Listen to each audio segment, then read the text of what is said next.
अर्जुन धारा जलेश्वर धाम झापा पूर्व को पश्चिम दर्शन का निम्ति आएका छौं। झापा को प्रसिद्ध अर्जुन धारा धाम जहाँ नित्य शनिबार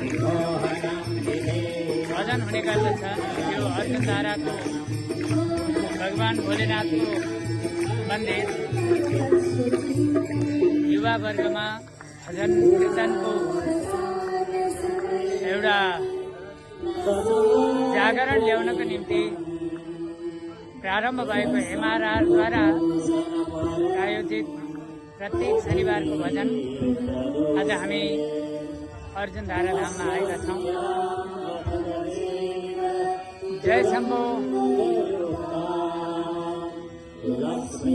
सदैव सुमुखिं प्रददाति शम्भो। जय भोलेनाथ।